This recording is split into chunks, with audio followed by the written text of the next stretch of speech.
Hello everyone, नमस्कार। आइए इस वीडियो में हम आज फिजिक्स का एक बहुत ही शानदार क्वेश्चन अटेम्प्ट करेंगे। और भाई ऐसे क्वेश्चन फिजिक्स में आप लोगों से नीट और जेडब्ल्यू में पूछे जाते हैं। ठीक है, ये आपका कैलोरीमेट्री का एक बहुत ही अच्छा क्वेश्चन है जिससे आप आसानी से कैलोरीमेट्री के कंसेप्ट को समझ पाएंगे। ठीक है, तो पहले वीडियो को पॉज कीजिए और आंसर दीजिए।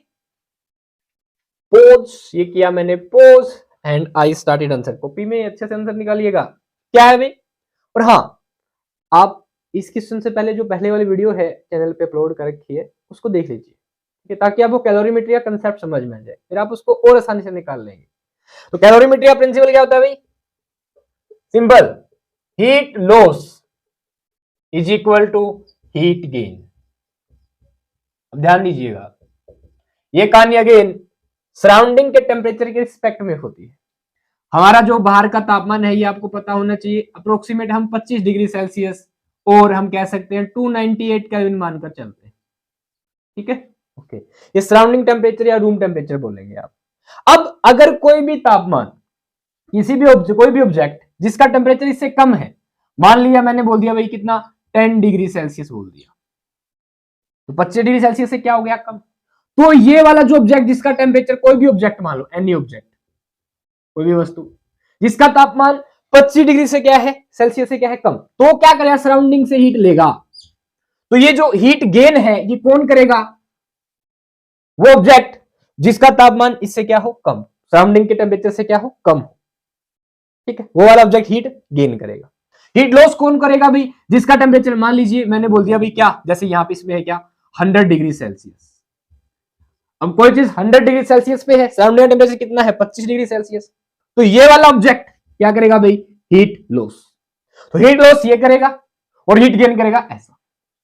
ठीक है, 25 डिग्री सेल्सियस से जिसका तापमान कम है वो हीट को गेन करेगा, उसका तापमान बढ़ता जाएगा, फिर कितना बढ़े that depends on the heat की अमाउंट कितनी गई है। ठीक है, वो हीट गेन करेगा, कितना लॉस करेगा, this is amount of heat loss. अब हम जो क्वेश्चन पूछते हैं उसमें क्या होता है, जो हीट लॉस होती है और जो हीट क्या होती है, गेन, वो क्या होती है, दोनों बराबर, इसलिए मैंने इनको क्यों क्यों लिखा है, ताकि हम उसको रिलेट कर सकें। ठीक है, अब आइए इस क्वेश्चन को समझिए। Steam eight 100 degree Celsius. अब 100 डिग्री सेल्सियस पे क्या है, स्टीम, यानी कि वाटर है कितने डिग्री सेल्सियस पे भाई, 100 डिग्री सेल्सियस पे। ठीक है, अब इसने बोला स्टीम, स्टीम का मतलब कौन सी स्टेट में है वाटर, गैसीय स्टेट में, वेपर की फॉर्म में। अब वेपर और गैस में क्या फर्क होता है, अगर कोई भी object room temperature 25 degree Celsius पे अगर गैसीय स्टेट में है तो हम उसको कहते हैं भाई गैस है वो। अब कोई ऑब्जेक्ट 25 डिग्री सेल्सियस पे तो लिक्विड फॉर्म में, जब हम इससे ज्यादा टेम्परेचर करते हैं तब वो गैसीय स्टेट में कन्वर्ट हो, तब हम उस गैस को वेपर कहते हैं। तो पानी तो 25 डिग्री सेल्सियस में लिक्विड फॉर्म में होता है, समझ पा रहे हो? इसलिए 100 डिग्री सेल्सियस पे जो पानी गैस बनाता है उसको हम क्या कहते हैं, वेपर, या क्या बोलते हैं भाई, स्टीम। ओके, ठीक है, 100 डिग्री सेल्सियस पे है, pass through 40 gram of ice eight -10 degree Celsius. अब आइस कितने डिग्री सेल्सियस पे है भाई, -10 डिग्री सेल्सियस पे। क्या है आइस, मतलब वाटर किस फॉर्म में है भाई, सॉलिड फॉर्म में। कितनी आइस है, 40 ग्राम। ठीक है,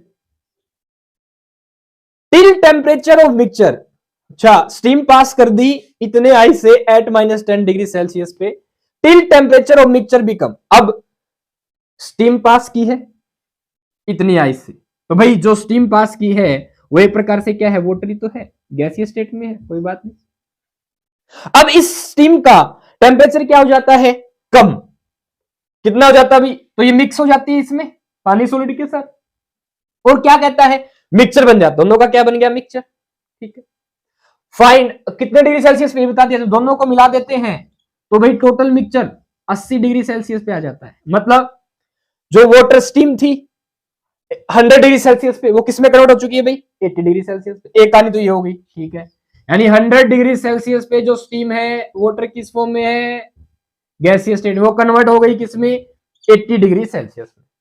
ठीक है, यही बोला है मिक्सचर का मतलब। और ये जो 10 डिग्री सेल्सियस वाली, -10 डिग्री सेल्सियस पे जो आइस है 40 ग्राम, वो भी किसमें कन्वर्ट होगी, उसका टेम्परेचर भी कितना हो जाता है भाई, 80 डिग्री सेल्सियस। अब आपको बताना है कि ये जो मिक्सचर बना, इस पूरे मिक्सचर का 80 डिग्री सेल्सियस पे मास कितना होगा। ठीक है, बता देंगे इसमें क्या बात है, क्या बताना है भाई, मास। आओ कैलोरीमीटर का कंसेप्ट लगाओ और आंसर पाओ। अब 100 डिग्री सेल्सियस पे हमने कितनी स्टीम पास की तो बताया ही नहीं। लेट्स अज्यूम दैट उस स्टीम का मास कितना है, m। m is mass of steam eight 100 degree Celsius. अब भाई कि आप गैस को कैसे मास में माप सकते हो, बिल्कुल देखो क्या हुआ, जैसे ही मिक्सचर से पास की, यहाँ पे जो आइस है कितनी है, 40 ग्राम। ठीक है, इस मिक्सचर का जो वेट था, मास था, पक्का बढ़ा मिला हमें, यानी टोटल कितना मिक्सचर का मास हो जाएगा, 40 प्लस जो मास ऑफ किसका होगा, स्टीम। ठीक है, जो स्टीम यहाँ आके पानी की फॉर्म में कन्वर्ट होगी, तब उस पानी की फॉर्मेट का हमने मास माप लिया। तो स्टीम का मास आप कैसे मापेंगे, जब वो पानी की फॉर्म में कन्वर्ट हो जाएगी। बोलो ठीक है, स्टीम गैसीय स्टेट में पानी के पास हीट ज्यादा होगी, तभी तो लॉस करके वो इसमें कन्वर्ट होगा यहाँ पे। और यहाँ पे अगर 80 डिग्री सेल्सियस पे आ गया तो उसमें पता चल जाएगा कितना पानी बना उस स्टीम से, वही उस पानी का क्या मास। अब 40 ग्राम में पता है, जो आइस इसका मास 40 ग्राम है। दोबारा इस मिक्सचर को माप के देखेंगे तो जो मास बड़ा होगा वो किसका मिल जाएगा, स्टीम का। टोटल मास कितना हो जाएगा बताना है, मिक्सचर का मास यानी m स्टीम का मास प्लस आइस का मास। आ गया आंसर, यानी आपको ये m निकालना है। बिल्कुल आ जाओ, कैसे निकालेंगे देखिए। तो ये जो 100 डिग्री सेल्सियस पे m मास की स्टीम होगी, ये 80 डिग्री सेल्सियस तापमान पे कन्वर्ट होगी, तो हीट क्या करेगी, loss. Let's assume that Q amount of heat loss कर दी इसने, और यही आइस, यही क्यू अमाउंट ऑफ हीट इसने गेन की होगी, क्योंकि इसी से पास करने के बाद इस आइस का टेम्परेचर कितना हो गया, 80 डिग्री सेल्सियस। तो सेम अमाउंट हीट क्या होगी, गेन वाया दिस आइस। अब हीट गेन और हीट लॉस क्या है, दोनों बराबर, निकाल दो फिर। अब इस निकालने के लिए हमारे पास कितने हथियार होने चाहिए, दो।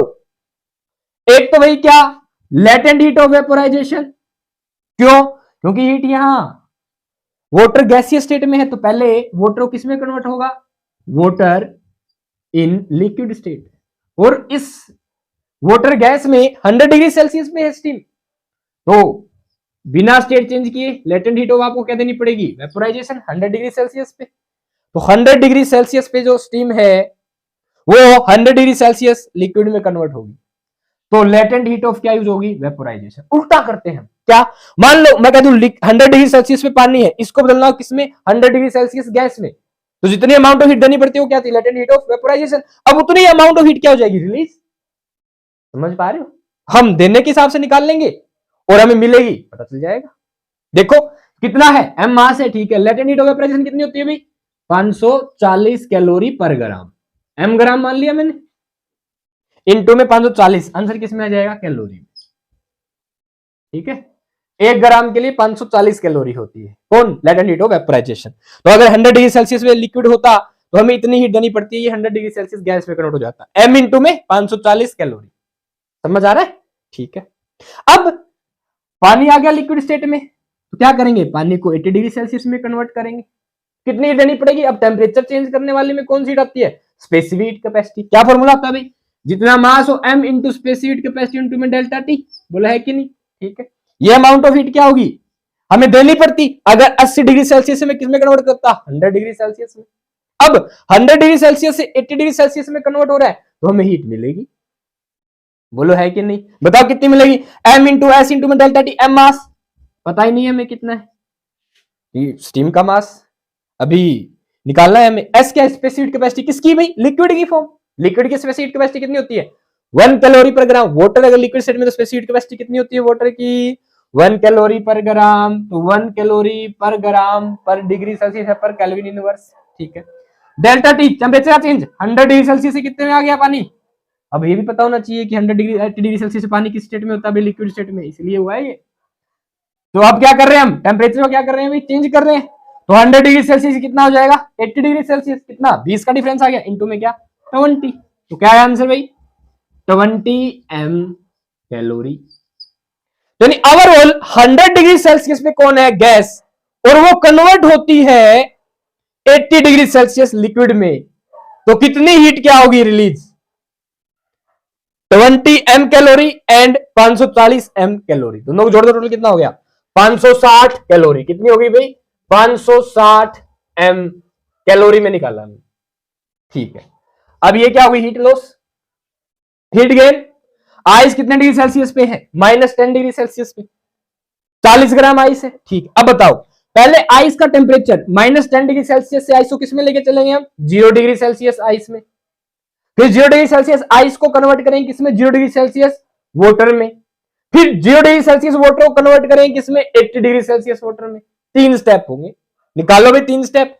अभी मैंने आइस को निकाल देंगे आंसर, यहां पे कर लेते हैं। पहला स्टेप क्या है, -10 डिग्री सेल्सियस से बदलो 0 डिग्री सेल्सियस में, -10 डिग्री सेल्सियस को बदल दो 0 डिग्री सेल्सियस में। जब आप -10 डिग्री सेल्सियस को 0 डिग्री सेल्सियस में बदलेंगे क्या होगा, बताओ भाई।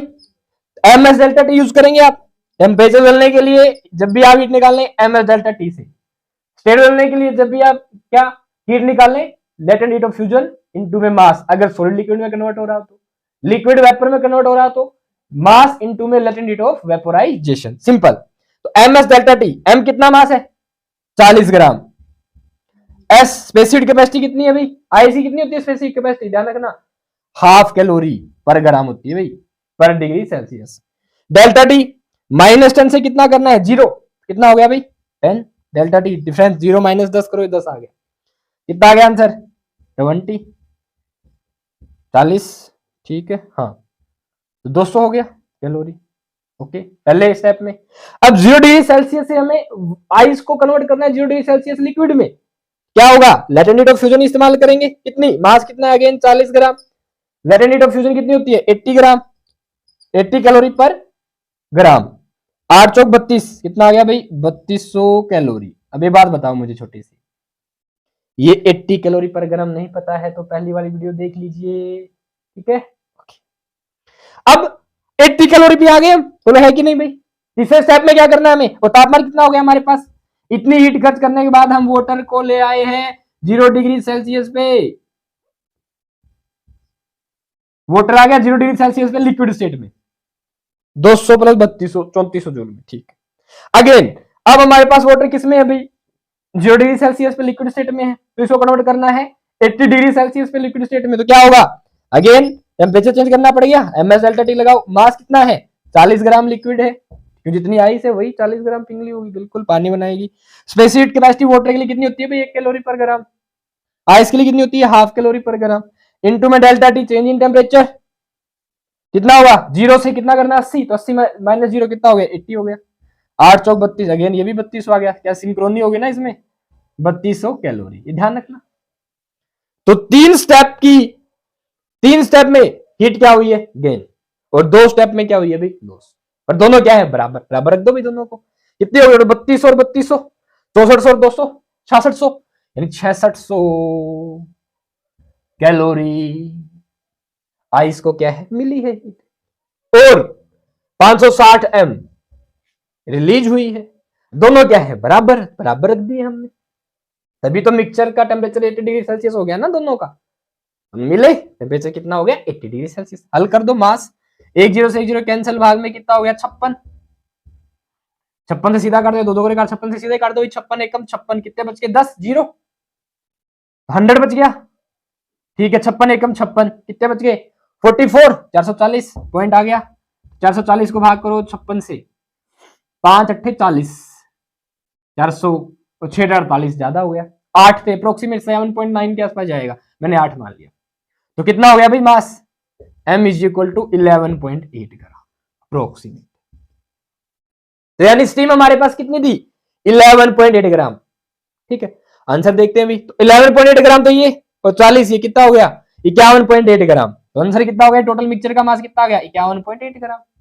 देखिए भाई कौन सा आंसर है, 12 ग्राम 45 ग्राम 50 ग्राम या 52 ग्राम, 51.8 ग्राम अप्रोक्सीमेट 52 ग्राम के आसपास। अब सुनिए कहानी क्या हुई दोबारा से, तो वाटर यहां पे जो गैसीय स्टेट में था पानी 110 डिग्री सेल्सियस पे, उसका मास था कितना, वेपर का मास कितना था 11.8 ग्राम, यानी कि अप्रोक्सीमेट 12 ग्राम, ठीक है। यानी स्टीम का मास यहां पे आने के बाद पता चला कि वो सारी की सारी स्टीम किस में कन्वर्ट हो गई लिक्विड स्टेट में, तो उसका मास पता कर लिया। तो गाइज ये था क्वेश्चन, और भाई सच में ऐसे ही क्वेश्चन आप लोगों से एग्जाम में पूछे जाते हैं, बहुत ही स्टैंडर्ड क्वेश्चन है, जिसको कैलोरीमेट्री का कंसेप्ट अच्छे से क्लियर न हो वो पहले वाली वीडियो देख ले जस्ट, या जिसका लिंक किसमें है डिस्क्रिप्शन में। और भाई आगे एक और शानदार वीडियो आपकी स्टीम यानी कैलोरीमेट्री की आएगी, जिसमें हम स्टीम को एक अलग टेम्परेचर पे लेके डील करेंगे, ठीक है, जिससे एक ही क्वेश्चन में मैं आपको पूरी कैलोरीमेट्री फिर से समझा दूंगा। ओके, तो तब तक के लिए गाइज अच्छे से अपनी सीरीज की प्रैक्टिस कीजिए, किसी प्रकार कोई डाउट आए तो पूछ लीजिए। ओके, और अच्छे से पढ़ाई कीजिए भाई, ठीक है, नीट वाले भी और जेडब्ल्यू वाले भी। और गाइज अगर आपको ये वीडियो अच्छी लगी तो अपने दोस्तों के पास भी शेयर कीजिए और चैनल को सब्सक्राइब कीजिए। Okay, all the best. और किसी प्रकार कोई डाउट आए तो तसल्ली से पूछ लीजिए। ओके, अच्छे से पढ़ते रहिए।